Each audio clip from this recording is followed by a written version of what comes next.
Hey everyone, thanks for joining me. Welcome to the monthly general reading for Aries, Sun, Moon, Rising, and Venus signs.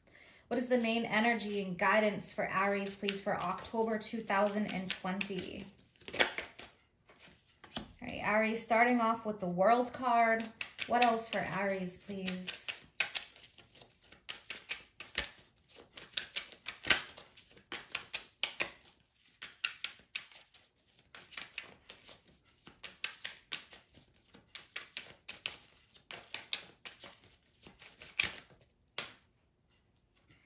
Very nice. We have the Star next. What else does Aries need to hear?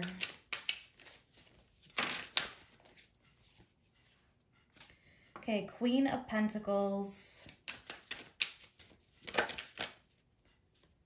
We have the Emperor.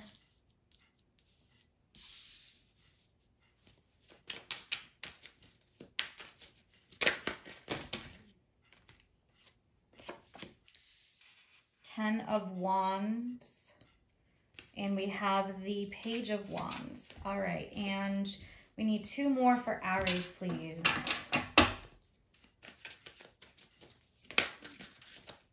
Okay, Aries, we have the Death card. One more. What other guidance, please? What I'm feeling here by looking at these cards, is that there is a shift here in a cycle with the World card, especially reaching something. Something's come full circle, and we need one more for the most important message. What is the most important message for Aries for the spread?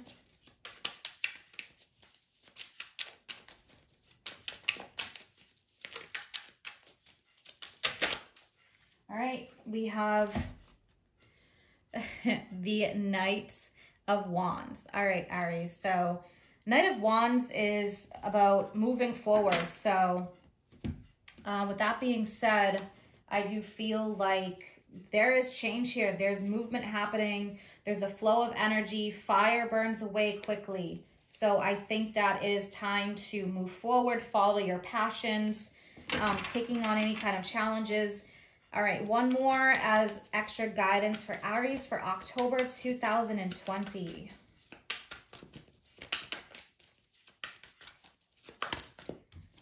All right, and we have the King of Swords. Wisdom and objectivity are important now. Stay in your integrity, a situation that calls for honest and open communication. So for some of you, communication can really change the flow of things, being honest, making choices that are best for you. With that Knight of Wands energy, I do feel like you're ready for this. You're ready to move forward, ready to create the change that's necessary for yourself to be happy. That's very strong with the World and both the Death card. So the World actually represents the planet Saturn. Saturn is about limitations and restrictions, but what this card represents, it's the last of the major arcanas. So what that means is that you're reaching the end of a specific journey, or a lesson has been learned in some part of your life. Something here is not offering any more growth. So maybe you've learned what you've needed to learn through a lesson, or a situation is coming to a close here with the World card. It's like graduating, moving forward, moving on, and then we start over again with the Fool, a new journey. So liberating yourself with the Star energy, which represents Aquarius. The Star is about liberation, freedom, optimism, faith, feeling hopeful for a bright future ahead. The Star comes directly after the Tower. So if there have been any recent changes, or you're feeling like making any major changes, October is definitely the time to do it. We do have an Aries full moon, so that's your first house, and that is October 1st. So you may be feeling this very strongly at the beginning of the month. The first house represents yourself, your feelings, your emotions, how you project yourself out there, a whole range of things that involve you, even your thinking patterns, how you perceive situations. So it could be that one thing that you know, used to make you happy, or a certain way of life no longer does that for you and you feel like you need a change. We also then have the Taurus full moon at the end of the month on October 31st in your second house, and that involves your resources, what you value, your possessions, money that you make. So there could also be, you know, a change in your job. Maybe you feel like you're ready to take on a new challenge. So definitely feeling that you want a change. So we have the Queen of Pentacles, and then we have the Emperor. Now, the Queen of Pentacles, Taurus, Virgo, Capricorn energy. This could be in regards to something that has materialized in the past, and maybe there's a change here in terms of your income or how you make your money, a change in home, even for some of you. This could also represent that, you know, there's been challenges in the past and now things are finally materializing for you. So a lot of growth with the Queen of Pentacles. I feel like you're definitely, the main message here is time for the next chapter or cycle. So we have the Emperor energy in Aries. That is your major arcana card.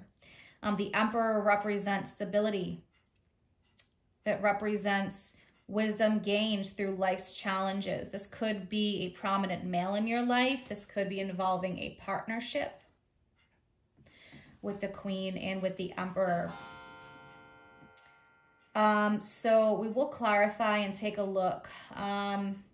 We have this 10 of Scepters, which is the 10 of Wands. 10s represent a change. There's growth. Something has materialized. Something is ending, or there's a new beginning happening.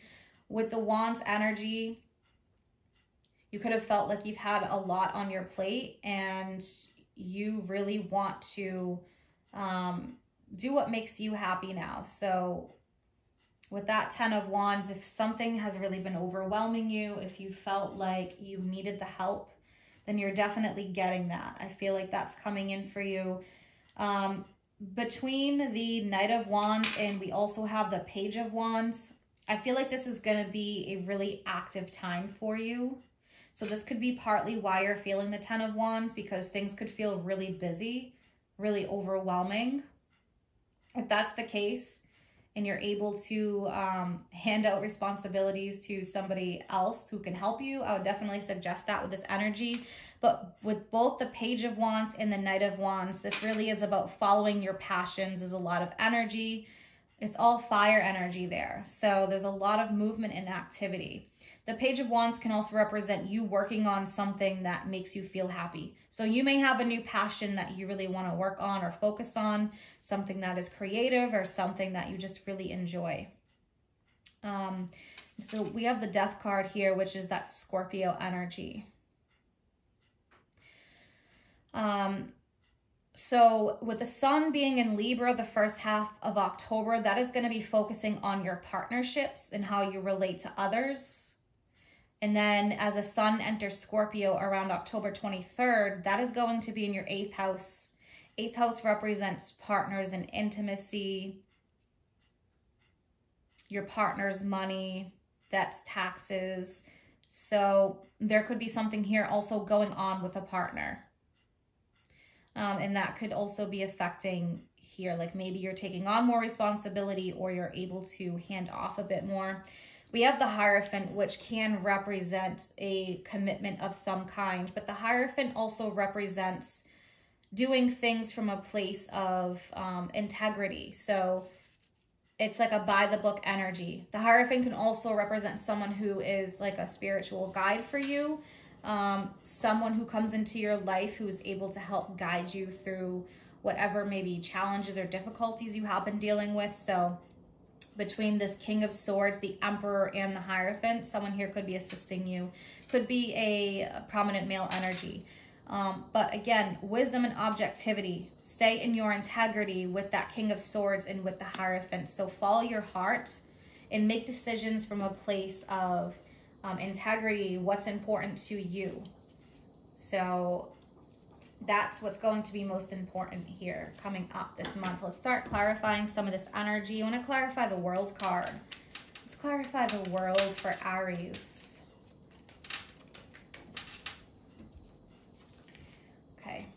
Yes, we have the Eight of Wands energy. So there could be quick or sudden changes or sudden results here that you've been waiting on, some kind of sudden news.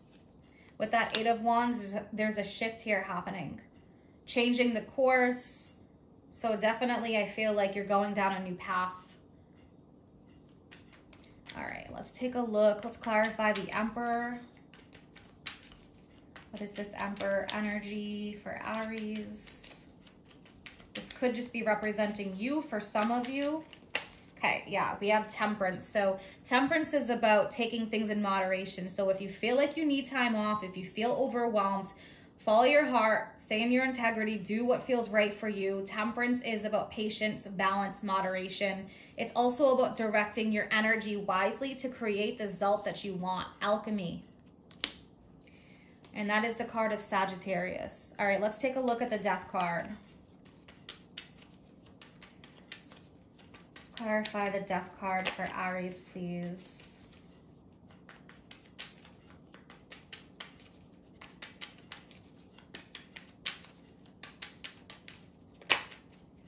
All right, yeah, we have the Queen of Swords. So King of Swords, Queen of Swords. It's the same type of message. The King of Swords is the masculine air energy. The Queen of Swords is like the watery element of air. So it's coming from a place of compassion. But you may feel like you need to speak your truth here about something. You need to set your boundaries. You need to do what's best for you. You need to be firm in your decisions. I feel like you're definitely firm in a decision here for something that is happening. So definitely stick to your guns. All right, let's pull some Oracle guidance, Aries. One from the Moonology deck. What does Aries need to hear, please?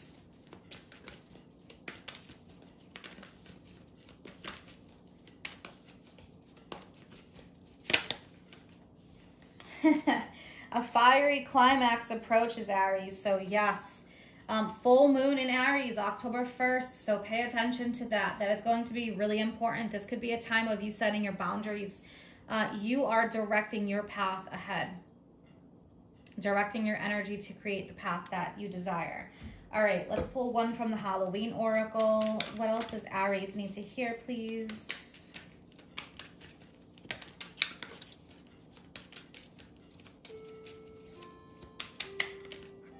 What does Aries, yeah. The sacredness of pausing, very important. Winter, the Winter card. So we are in fall, but winter will be approaching in December. So very important. We'll get back to that one. I'm going to pull one more from the Romance Angels. What does Aries need to hear, please, for love and romance?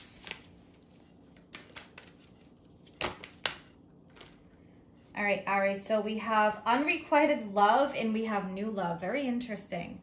So this unrequited love card, take this as it resonates. If there's nothing going on in your love life, this could represent something that you once loved in the past that no longer serves you. So if this is not involving a person, this could have been a passion or a way of life. And then we have new love. Really intense combination. A new person has stirred your romantic feelings. So there could be something that is really stirring your passions that is new. So wow, that's really, really confirmation, big confirmation here. If you feel like it is time to move on in any way, then follow your heart there. I do think that is coming up for you strongly. All right, so let's take a look at the Winter card. So the sacredness of pausing. This is actually like the Death card. Metaphysical death. You know, as you move into winter, and the cat's visiting. As you move into winter, things slow down, right? So all the animals and plants retreat, and there's a end of life cycle that happens here. So I feel like this is about whatever no longer serves you is dying away, and to definitely release whatever is not working for you anymore, whether it's feelings, a way of life, a situation, whatever it may be. Change is here. So I do feel like you're taking action. Something here is reaching a climax. It's just like the World card. Something here has come full circle. it's reached the end of its growth, and now it's time to try something new or move down a new path. So all these messages are confirming this. It's very powerful for great change. I hope that you have an amazing month ahead, and if you're interested in any of my services or you want to follow me on Facebook or Instagram, all that information is posted in the description box below. Take care.